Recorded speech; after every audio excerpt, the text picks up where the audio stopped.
Demak, boshlaymiz. Yangisidan, eskisidan, kattasidan, kichkinasidan, arzondan, qimmatidan, hammasidan bor. Demak, hozir mix ko'rsatamiz. Kimga bu narxlar qiziq bo'lsa, narxlar orqali общий ko'rib ketasizlar. Biz hozir bunga hammasini bitta ko'rsata olmaymiz. Kimga qiziqsa bo'lsa, pastga telefon qilsa yoki Telegram kanalga tashlayman, linkini Telegram o'tib ko'rib olasiz, hammasini bitta. Birinchisi bu yangisi eskisidan dedimi? Bu yangi Asus VivoBook Core i5 paklanasi 13-avlod 16 apparatga 1 TB SSD, narxi $500. Bunaqa yangi bu. Kimga qiziq bo'lsa, mana bunaqa. Bunda sun'iy intellektdan bor, eng so'nggi chiqqan texnologiyalar ishlatilgan. Bunda tagi pachetka, ekran sensor, qo'lga bosma skaner bor, 360 qaytaradigan, hamma komforti bor. Keyingisi Surface Core i5 11-avlod bor. 8 GB RAM, 200 GB SSD, ekran sensor, ekran 4K bo'ladi. Ko'rinish holat yaxshi, 5 bahodan 5 baho deyarli, chaqasi urilgan joylar yo'q. Narxi 280-270 beramiz. Sababiki buni yili yangiroq i5 11 bo'lgani uchun. Xuddi shunaqasi mana. Bunisi i7 Surface i7 Core i7 16 ga 256. Holat yaxshi, 5 bahodan 5 baho, qirilgan, urilgan joylar yo'q.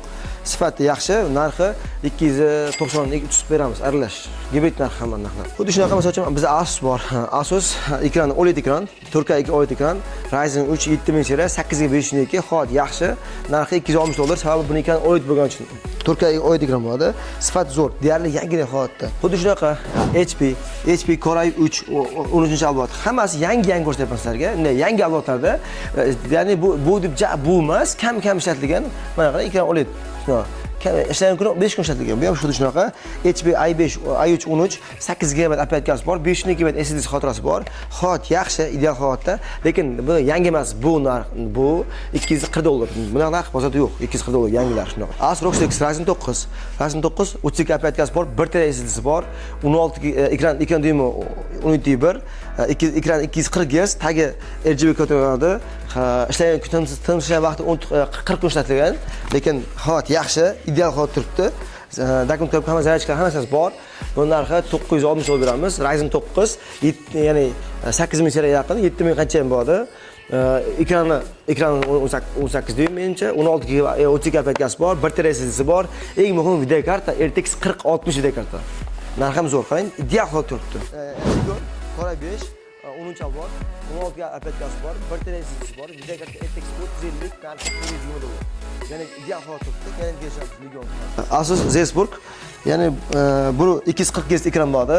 Core i7 10-avlod, 1 TB SSD, 16 GB apparatgasi bor, video karta RTX 2070, narxi $500 deyapmiz. Yana kelishamiz. Mana ideal holatda.